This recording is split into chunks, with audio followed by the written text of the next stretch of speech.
때는 서기 3세기 삼국지 시대 위나라로 갑니다. 이제 고작 18살인 한 청년이 있었습니다. 그는 어렵기로 유명한 노자의 주를 달아 노자주를 써냈죠. 24살 때까지는 주역주를 써냈습니다. 그 밖에도 많은 책들을 써냈지만 노자주와 주역주는 오늘날 현재까지도 가장 권위 있는 주석수로 여겨진다고 합니다. 믿겨지지 않는 이 천재적인 인물은 동양 철학사에 큰 업적을 남겼죠. 하지만 안타깝게도 24살에 단명하고 맙니다. 그는 바로 현학자 왕필입니다.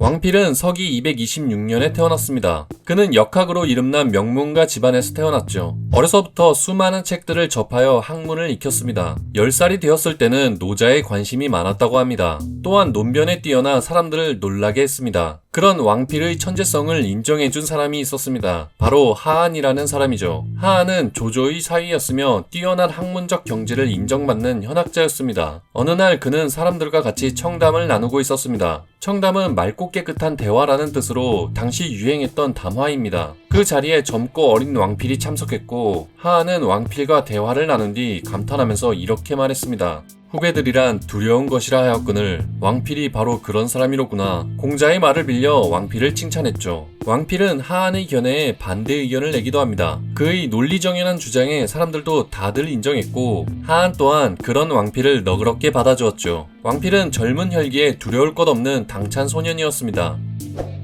하한은 왕필을 관직에 추천했습니다. 하지만 먼저 다른 사람이 조상에게 부탁했고 왕여라는 사람이 그 자리를 차지했습니다. 때문에 그보다 낮은 관직을 맡게 되었죠. 왕필은 아쉬운 나머지 조상을 찾아갔습니다. 조상과 왕필은 조용한 곳에서 이야기를 나누었죠. 아마도 왕필은 청담을 나누려 했던 모양입니다. 그러나 조상은 그가 이상한 헛소리만 한다고 생각했죠. 왕필이 철없고 유치한 사람이라고 비웃었습니다. 시간이 지나 왕여가 죽고 다시 관직 자리가 비었습니다. 하지만 왕필은 그 관직에 앉을 수 없었습니다. 재차 다른 사람이 맡았을 뿐이죠. 왕필은 종종 사람들에게 미움을 받기도 했습니다. 뛰어난 학문적 경지를 믿고 다른 사람들을 깎아내리곤 했죠. 두려울 게 없는 그는 거만하게 보이기도 했습니다. 노는 것을 좋아하고 가볍고 발랄한 성격 탓에 사람들은 왕필을 세상 물정 모르는 젊은이라 평하기도 했죠. 그러나 하한은 누구보다 그를 아껴주었습니다. 왕필이 18살 때 써낸 노자주에 감탄했죠. 왕필이 쓴 노자주는 실로 대단했습니다. 왜냐하면 보통 주석은 원문보다 긴 설명이 붙기 마련인데 왕필은 원문과 거의 다를 바 없는 글자수로 줄을 달았기 때문이죠. 그 어려운 책을 하나로 꿰뚫어 보았다는 뜻입니다. 왕필은 22살에서 24살 때에는 주역주를 써냈습니다. 하한 또한 논어를 주석해 논어 집회를 써냈죠. 그 밖에도 이들은 많은 책들을 만들어냈습니다. 하한과 왕필은 대표적으로 현학의 거인이었죠. 하지만 그들의 시간은 오래가지 못했습니다. 당시는 조씨 가문과 사마씨 가문의 권력투쟁이 심했습니다. 249년 결정적으로 사마이가 쿠데타를 일으켜 조상과 그 일당들을 처형합니다. 사마씨 가문이 실권을 장악한 사건이었죠. 이를 고평릉 사변이라고 합니다. 조조의 사위인 하한도 이때 죽습니다. 왕필은 처형은 면했지만 그나마 맡고 있던 관직에서 쫓겨났죠. 하지만 그해 가을 왕필은 전염병으로 숨을 거두게 됩니다. 그때 나이가 겨우 24살이었죠. 너무도 짧은 삶이었지만 역사엔 큰 획을 그었습니다. 이제 왕필이 어떤 철학을 이야기했는지 쉽고 간단하게 살펴보겠습니다. 그 전에 잠시 현학에 대해 아주 간단하게 설명하고 넘어가겠습니다.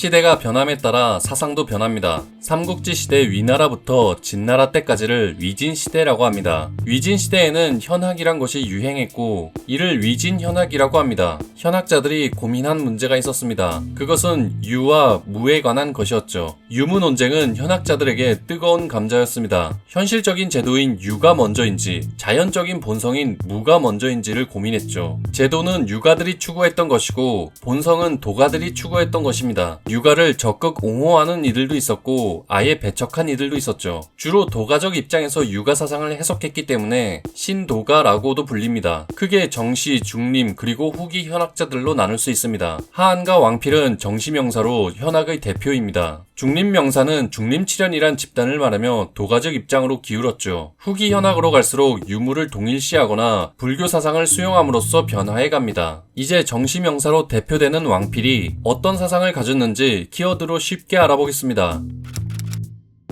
왕필의 사상을 3가지 키워드로 정리했습니다. 귀무론, 본말론, 상론입니다. 먼저 귀무론에 대해 알아보겠습니다.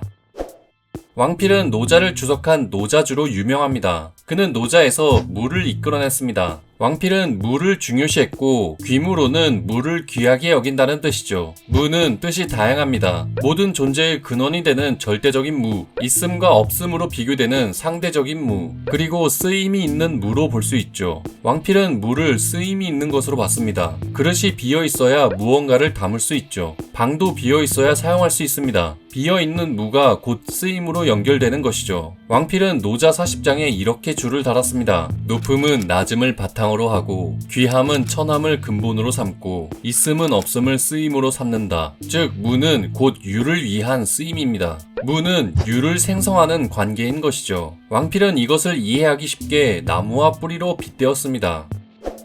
다음 키워드로 본말론입니다. 여기 나무가 있습니다. 땅속에 있는 뿌리는 보이지 않는 무, 땅 위에 있는 가지는 보이는 유라고 빗댈 수 있습니다. 뿌리는 나뭇가지를 위해서 존재하죠. 따라서 무도 유를 위해서 존재합니다. 무가 어떻게 쓰임이 되는지 설명하는 것이죠. 어미와 자식으로도 비유합니다. 어미는 근본인 무, 자식은 형상화된 유인 셈이죠. 이를 숭본식말이라고 합니다. 근본을 숭상해 말을 번성하게 한다는 뜻이죠. 따라서 유무에 대해 왕필은 이렇게 생각했습니다. 제도는 본성의 바탕을 둔다. 여기서 제도는 있음인 유이고 본성은 없음인 무이죠. 나뭇가지는 뿌리의 바탕을 둔다는 말입니다. 나뭇가지는 현실에서 중요하죠. 현실적인 제도 또한 마찬가지입니다. 어머니와 자식이 둘 다 중요하듯 본성과 제도 둘 다 중요하다는 말이죠. 도가사상에 유가사상을 접목시키는 셈입니다. 결론적으로 왕필은 근본인 무를 강조했다고 볼 수 있습니다. 물론 그것은 유를 위한 쓰임인 것이죠.